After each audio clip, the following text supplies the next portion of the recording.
Bonjour à toutes et à tous, bienvenue sur KTO pour la vie des diocèses où nous partons chaque semaine à la découverte d'un territoire, d'un diocèse et de son évêque. Et aujourd'hui, direction la Bretagne avec le diocèse de Saint-Brieuc et Tréguier dont les limites correspondent exactement au département des Côtes-d'Armor.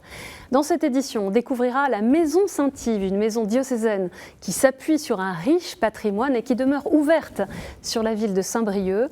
Et on entendra le responsable diocésain pour le catéchuménat nous parler des caractéristiques de ces jeunes et de ces adultes qui vont recevoir le baptême pendant la nuit de Pâques. Quelques mots sur les Côtes-d'Armor. Entre terres agricoles et 350 km de littoral, ce territoire vit au rythme de la mer, des campagnes et d'une forte identité bretonne. Dinan, Paimpol ou bien encore Guingamp témoignent de l'histoire et de traditions bretonnes bien ancrées, ce qui n'empêche pas les Côtes-d'Armor d'être aussi une terre d'innovation. Le littoral costa-armoricain, très touristique, attire chaque année de nombreux visiteurs, un atout majeur, mais aussi un espace fragile, confronté aux tempêtes, à l'érosion et aux effets du changement climatique. Les Côtes-d'Armor, vous le savez peut-être, restent une grande terre agricole.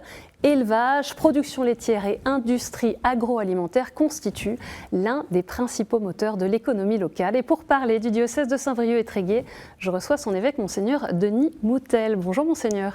Bonjour. Bienvenue sur ce plateau de la vie des diocèses. Je viens de présenter à grands traits les Côtes-d'Armor. Quelles sont les caractéristiques de l'Église catholique sur ce territoire ? Alors vous avez très bien évoqué les grandes caractéristiques du département des Côtes-d'Armor et du diocèse que j'aime. J'aime les gens qui habitent les Côtes-d'Armor. C'est peut-être la première caractéristique de l'Église, ça consiste à aimer ses voisins, là où Dieu nous a plantés. À être présent. Alors les caractéristiques de l'Église, ce sont des relations relativement courtes où on peut se trouver assez aisément parce que ça n'est pas une grande étendue du moins une grande population. C'est aussi un désir je pense, de simplicité, de sobriété. Cela fait maintenant, on y reviendra peut-être, mais 15 années que je suis dans les Côtes-d'Armor et évêque pour le diocèse de Saint-Brieuc. Je pense que nous sommes comme dans d'autres régions, mais dans d'assez grandes mutations tout de même, parce que tous les domaines que vous avez évoqués sont autant de domaines d'attention pour l'Église aussi. Comment être présent sur nos territoires, dans nos petites villes et nos villages, à la fois avec le souci d'une grande proximité et puis en même temps en mettant en commun ce que nous devons faire ensemble. Quelques dates pour mieux connaître votre parcours, Monseigneur Denis Moutel. Vous êtes donc, vous l'avez évoqué, évêque du diocèse de Saint-Brieuc et Tréguier depuis 2010. Né en 1952 en Loire-Atlantique à Ancenis. Vous avez été ordonné prêtre en 1977 pour le diocèse de Nantes. Parmi vos multiples missions comme prêtre, je note notamment celle d'aumônier diocésain pour les aumôneries de l'enseignement public et puis l'enseignement catholique de 82 à 99. Et vous étiez également vicaire général du diocèse de Nantes de 2004 à 2010. Et vous avez choisi comme devise épiscopale ce verset de la lettre de Paul aux Colossiens, puisque vous êtes aimé de Dieu. Peut-être pour commencer, Monseigneur Denis Moutel, on commence cette grande semaine sainte, cette montée vers Pâques. Comment vivre ces jours saints ? Avec ce que vous venez de rappeler de cette très belle lettre de Saint Paul aux Colossiens, vous êtes aimé de Dieu. Vous êtes aimé de Dieu au point qu'il nous a donné son Fils qui donne sa vie dans cette grande semaine. À l'issue de ce temps béni du carême où nous nous sommes préparés, nous marchons vers la lumière de Pâques. Ce temps du carême a été beau et fort pour nous y préparer. Pour moi-même, vous savez, dans cette grande semaine, l'évêque d'un diocèse a beaucoup de rencontres à vivre, de célébrations, et je me prépare le cœur pour être à l'unisson du mystère que nous célébrons, c'est-à-dire pour chercher moi-même à me donner dans ce qu'il m'est demandé d'accomplir, le ministère, la célébration, être là pour encourager le peuple de Dieu, pour le soutenir et surtout pour nous réjouir du don qui nous est fait dans la passion, la mort et la résurrection de Jésus. On va maintenant parler d'un des grands projets que vous avez particulièrement porté pendant votre épiscopat, l'ouverture en 2017 d'une maison diocésaine à Saint-Brieuc, placée sous le patronage de saint Yves, patron de la Bretagne. Ce vaste bâtiment qui était jusqu'à la fin des années 60 un grand séminaire diocésain abrite aujourd'hui dans ses murs l'évêché et de nombreux services du diocèse. C'est aussi un lieu qui attire le grand public grâce notamment à sa médiathèque et à une chapelle de style art déco unique en son genre. Ophélie Marien nous fait découvrir les différentes facettes de la maison Saint-Yves.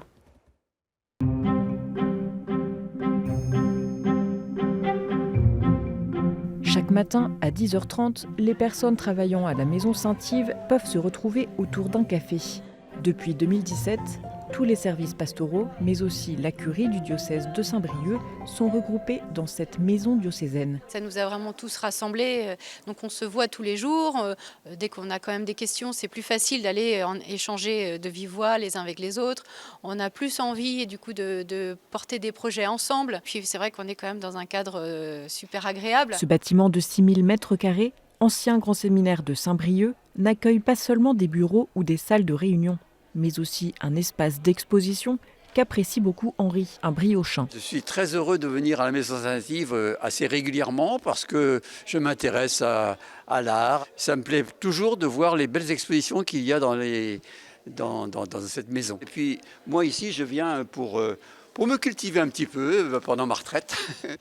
Maude est responsable des expositions et de la médiathèque, ouverte à tous au cœur de la maison. Elle abrite plus de 20 000 livres, des ouvrages très récents, ainsi qu'un fonds ancien, consultable sur place. Ça fonctionne sur abonnement annuel. On a un fonds quand même principalement religieux, mais pas que. On essaye d'ouvrir aussi à d'autres thèmes. On a aussi des lecteurs qui sont inscrits dans des bibliothèques publiques et qui viennent ici pour un complément. Ce lieu, rénové il y a presque 10 ans, est riche d'une longue histoire. Une histoire qui passionne Michel, bénévole proposant des visites guidées de la maison. Le bâtiment lui-même, grand bâtiment carré, d'allure un peu cistercienne si vous voulez. Voilà, nous sommes ici, donc bâti autour d'un jardin. Point d'orgue du parcours qu'il propose, la chapelle de style art déco, agrémentée notamment de mosaïques d'Odorico et de motifs celtiques. Cet après-midi, Michel la présente à un groupe de visiteurs de passage. Alors, ce qui est intéressant dans Dartex, c'est que nous avons 2 hôtels consacrés à Sainte Anne et Saint Joachim, les parents de Marie, donc les grands-parents de Jésus. Et Isidore Odorico a réalisé notamment cette mosaïque que l'on voit ici sous l'autel de Saint Joachim, mosaïque qui représente la porte dorée de Jérusalem. Je connais déjà la maison et là j'avais envie de faire partager cette visite avec mon compagnon qui n'est jamais venu et mon frère qui n'habite pas la région. C'est une bonne surprise que d'avoir pu la visiter avec un guide. En 2027, la maison Saint-Yves fêtera ses 10 ans, ainsi que le centenaire de l'ouverture du Grand Séminaire, un lieu chargé d'histoire, ouvert sur la ville. Ce que nous disait Ophélie Marien, c'est un lieu donc chargé d'histoire. La chapelle de la maison Saint-Yves a même été retenue par l'émission Le Monument préféré des Français, présentée par Stéphane Bern en 2022. Qu'est-ce que ça permet, une telle richesse historique ? Comme vous l'avez vu, j'ai la chance moi-même d'habiter ce lieu magnifique. Il m'arrive fréquemment de croiser des personnes qui viennent visiter. Alors je m'arrête, je leur dis bonjour, je leur demande d'où ils viennent, ce qui les intéresse. Alors parfois c'est l'art déco, parce que c'est une merveille de l'art déco. Parfois c'est parce qu'ils ont été orientés par l'Office du tourisme vers cette belle maison Saint-Yves. Depuis 10 ans, donc depuis cette rénovation qui a été faite, nous avons la chance d'avoir une ouverture sur la ville, sur le département, sur la France. L'autre jour, j'ai rencontré des Américains de Washington qui m'ont dit qu'ils étaient heureux d'être là. Et c'est une dimension d'ouverture qui a été voulue dès la rénovation, il y a 10 ans, en 2017, un petit peu avant, pour préparer cette ouverture. Et c'est une grande chance de pouvoir tenir ensemble à la fois la vie du diocèse, dans ses services, dans ses bureaux, dans ses réunions, ses accueils, et puis la dimension historique et patrimoniale, et puis la dimension spirituelle aussi, parce qu'il y a des célébrations de temps à autre dans cette très belle chapelle. C'est bien que l'on puisse travailler pour ce qui est beau. Voilà, et encourager, comme l'ont fait les fondateurs de cette maison, encourager les artistes du temps qui est le nôtre. On l'entendait, c'est une maison où il y a vraiment une multitude de missions.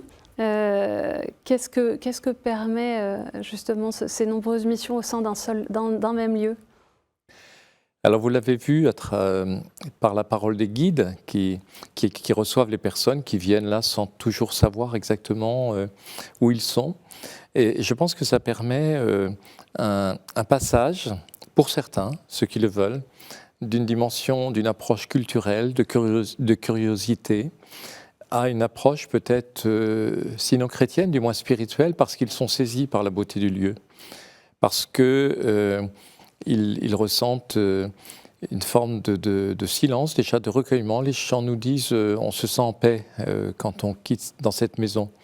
On sent que l'on est bien. Et être conduit ainsi depuis peut-être l'agitation de la ville ou de nos nombreuses activités jusqu'à un moment de pause, de recueillement, c'est déjà formidable en soi. Donc ça permet cela et puis ça nous fait rencontrer aussi beaucoup d'acteurs de la vie culturelle de la ville, du département. Et aussi social, caritatif, puisqu'avec l'Escale Famille, en lien avec le Secours catholique, vous êtes au service aussi des familles dans toute leur diversité. Bien sûr, alors il y a la dimension culturelle que j'évoquais, d'accueil, mais aussi la dimension caritative, sociale. Dès la rénovation de la maison en 2017, il y a 10 ans, nous avons voulu qu'il y ait un espace dédié à ceux qui souvent manquent de relations ou de possibilités de se retrouver. Et donc c'est un accueil de jour qui a été confié au Secours catholique et à d'autres associations et qui vit très très bien sa mission. Comment dire, je suis très reconnaissant et très admiratif des personnes qui viennent là tous les jours accueillir des personnes qui viennent de partout, de la ville de Saint-Brieuc, parfois un peu plus loin, pour faire une pause, pour trouver un peu de réconfort, de paroles, échanger, aider les enfants à faire les devoirs, préparer un bon repas, laver le linge aussi. On l'entendait, ce sera le centenaire de la Maison Saint-Yves en 2027. Comment est-ce que vous allez le célébrer ? Alors, c'est un moment important, effectivement. 1927-2027, la fondation par Monseigneur Serran, qui a une très grande audace parce qu'il était à peine arrivé qu'il a décidé la construction de ce séminaire. Et son audace était aussi de faire appel à des artistes de son temps, à un architecte à l'Art déco, à l'école des Seiz-Breur, qui cherchait à innover. Et donc, nous allons commencer le 10 janvier 2027, ou peut-être le 17, le dimanche, par une messe qui sera, je pense, retransmise sur le jour du Seigneur. Et puis après, il y aura toute une série d'événements, d'expositions, d'événements musicaux, de conférences, qui feront appel à la dimension historique, mais aussi à la dimension, et puis au témoignage des séminaristes qui ont vécu ici, des prêtres que je connais bien et qui me parlent de leur vie dans ce lieu. Comment c'était. Ils ont été formés là-bas, je le disais, jusque dans les années 60. Voilà, jusqu'en 1969, très exactement. Dans quelques jours, ils seront 93 jeunes ou adultes des Côtes d'Armor à recevoir le baptême à Pâques, avec une moyenne d'âge de 25 ans et même un âge médian de 20 ans. Soif de sacralité, quête d'intériorité, découverte de l'histoire du salut, Benoît Rau, diacre et responsable diocésain pour le catéchuménat depuis 5 ans, partage les caractéristiques de ces catéchumènes et la façon dont l'Église peut les accompagner. Cette année, nous avons vraiment la joie d'accueillir pour l'appel décisif 93 personnes. Et le plus spectaculaire, c'est surtout la part prise par les jeunes. Aujourd'hui, là sur les 93, 74% ont moins de 30 ans. Alors dans notre diocèse, on a vraiment une répartition, comme dans beaucoup, entre villes et campagnes. On se rend compte que l'afflux des catéchumènes est plutôt urbain. Ce qu'on remarque dans les nouveaux venus, là, depuis quelques temps, c'est des personnes qui ont longtemps recherché, quelquefois sans trop savoir nommer l'invitation qui leur a été faite. Nous, on pense que c'est Dieu, et je crois que c'est le cas. Et puis, au bout d'un certain temps, eh bien, ils décident de taper à la porte de l'Église. Mais cette maturation assez longue personnelle, un peu solitaire quelquefois, et marquante, et plus marquante peut-être qu'il y a quelques années. Et je crois que ça, c'est vraiment le rôle de l'accompagnateur, des accompagnateurs, c'est de leur proposer des mots, de leur proposer une rencontre avec quelqu'un qui les a appelés. Le deuxième défi, c'est d'honorer une demande très forte de sacralité, mais de sacralité qui ne soit pas simplement dans la forme, mais qui soit surtout dans un contact profond, un contact respectueux avec Dieu, avec la transcendance. Je le disais, on est à quelques jours, quelques heures du baptême de ces catéchumènes. Qu'est-ce qui vous marque chez ces futurs nouveaux baptisés ? Une grande joie, ce samedi 4 avril, effectivement, dans la nuit de Pâques, ils recevront les sacrements de l'initiation chrétienne. Ce qui me marque beaucoup, c'est quand je reçois leurs lettres. J'ai répondu personnellement à 93 personnes. Il y en a encore quelques-uns qui sont les confirmants, et c'est une grande... Comment dire, c'est une grande joie pour moi de découvrir leur chemin parce que c'est l'œuvre de Dieu dans leur vie. Ça commence par une présence. Ils ne savent pas d'où ça vient. Et parfois, c'est comme, je me rappelle leurs mots, dans mon âme en miettes, quelqu'un est venu m'unifier, me réconcilier, me rassembler. Ou bien encore, j'étais seul et puis je suis maintenant conduit par une communauté, une paroisse qui m'accompagne, une présence, et puis après les équipes d'accompagnement les guident pour reconnaître et connaître celui qui leur a parlé, c'est-à-dire Jésus le Christ. Et puis après, ils prennent leur place pour entrer eux aussi, comme nous, dans une conversion, dans ce renouveau qui suit l'expérience de la rencontre du Christ ressuscité. Voilà, et c'est tout le temps de Pâques et jusqu'au don de l'Esprit à la Pentecôte et bien au-delà. Je voudrais revenir sur quelque chose qui a été mis en place dans le diocèse pour incarner un peu cette synodalité de l'Église, puisqu'en plus des visites pastorales de l'évêque, il existe des visites de proximité qui sont réalisées par vos collaborateurs, par des laïcs engagés. Quelle était l'intention de ces visites de proximité ? Alors la visite pastorale est plus longue, elle dure une semaine, avec un dimanche où il y a une célébration de clôture, c'est la visite de l'évêque, et c'est très important, parce que c'est là que j'exerce, comme tous les évêques, mon ministère de proximité, d'aimer les gens là où ils sont, là où ils vivent, là où ils travaillent, là où ils se rassemblent. Et puis la visite de proximité, comme son mot l'indique, c'est aussi le même souci de se faire proche, écouter, accompagner, encourager. Mais c'est aussi... alors c'est plus court, ça dure 1 ou 2 journées. Et ça répond à des besoins.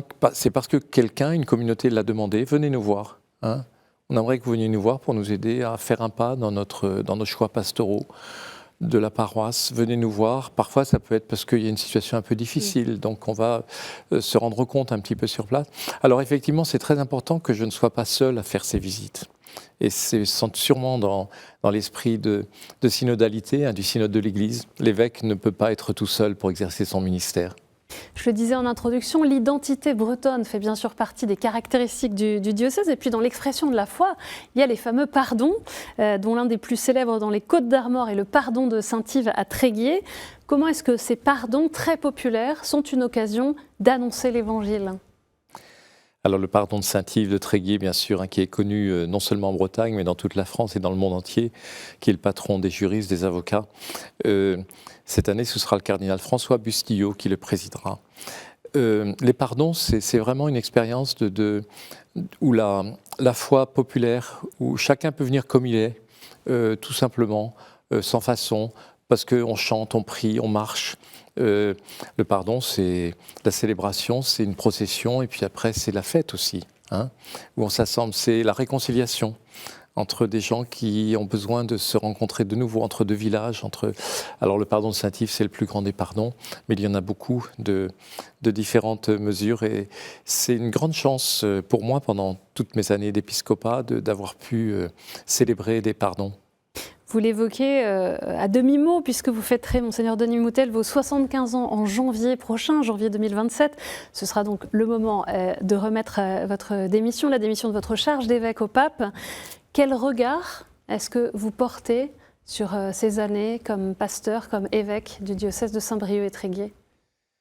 Mais oui, merci Honorine de me rappeler mon grand âge, mais ça n'est pas du tout une crainte ou une inquiétude. Hein. Je suis heureux de ce que j'ai vécu et de ce que je vis encore, parce que ça n'est pas fini hein, dans les Côtes-d'Armor, dans le diocèse de Saint-Brieuc.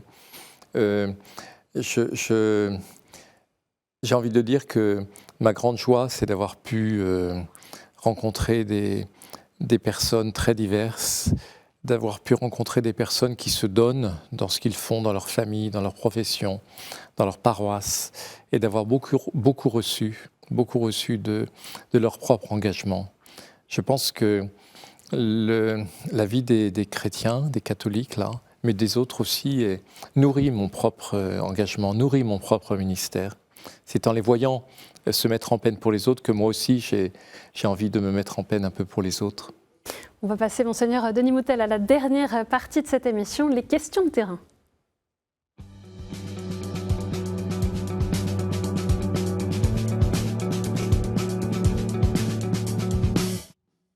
Et on a une première question de Lola qui habite Plouer-sur-Rance et qui recevra le baptême à Pâques.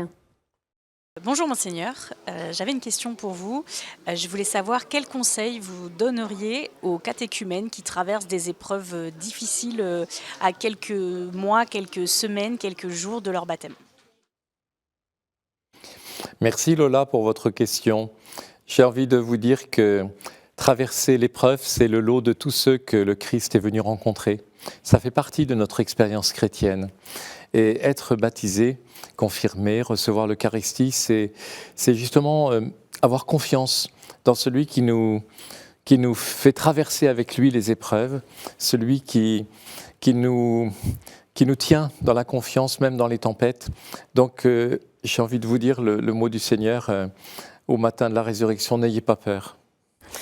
On a une autre question de Marie Morgane, qui est mère de 2 jeunes enfants et qui fréquente la paroisse de Saint-Brieuc. Bonsoir, Monseigneur Moutel. En tant que jeune mère de famille, j'aurais une question à vous poser.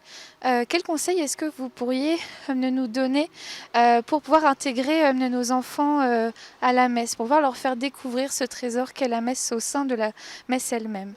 Merci. Marie Morgane, je vous félicite d'abord de venir avec vos enfants à l'église. Parfois, on a l'idée, ou on entretient l'idée, je ne sais pas pourquoi, qu'ils ne seraient pas les bienvenus, non, au contraire, c'est leur place. Et puis, vous êtes avec eux. Alors, quel conseil? Bien, ça dépend un petit peu de leur âge, mais quand ils sont tout petits, qui peut-être s'ils peuvent bouger encore, il ne faut pas hésiter à vous promener dans l'église pour que ce soit pour eux un moment détendu, heureux. Pour ces tout petits enfants. Et puis après, quand ils grandissent, il y a des petits livres et vous-même, avant, en préparant, vous pouvez leur expliquer, on va aller retrouver le Seigneur Jésus. Tu sais, on t'en a parlé déjà bien là, on va être avec beaucoup d'autres qui l'ont rencontré aussi, et on va se retrouver. Et puis après, voilà, je suis sûr que vous le faites très bien. Ça vient naturellement avec votre expérience de maman. Et voilà, merci. Et puis on a une dernière question de Paul, qui est étudiant en 3e année de licence d'histoire à Saint-Brieuc et qui fait partie de la paroisse Notre-Dame de Grande Puissance de Lamballe. Bonjour Monseigneur, je voulais savoir ce que vous aviez prévu de faire pendant votre retraite qui arrive bientôt. Ah Paul, lui aussi Paul me rappelle ma retraite qui arrive bientôt. Eh bien, je ne suis pas inquiet parce que je ne suis pas trop fatigué, Paul. Vous ne m'avez pas encore trop fatigué.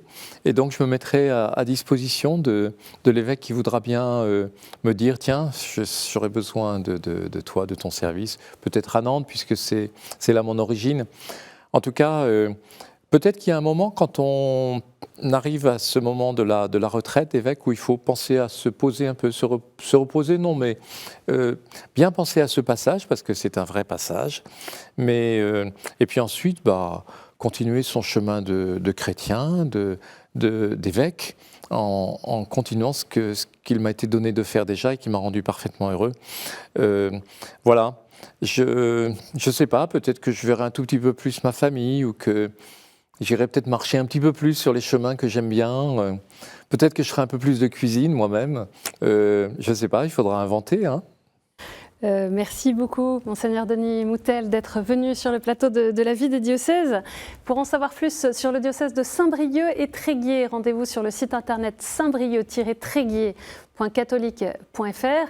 Cette émission est bien sûr à revoir sur ktotv.com et à réécouter sur les plateformes de podcast et sur l'application KTO Radio. Merci pour votre fidélité. Je vous souhaite à toutes et à tous une très belle montée vers Pâques, une très bonne Semaine Sainte.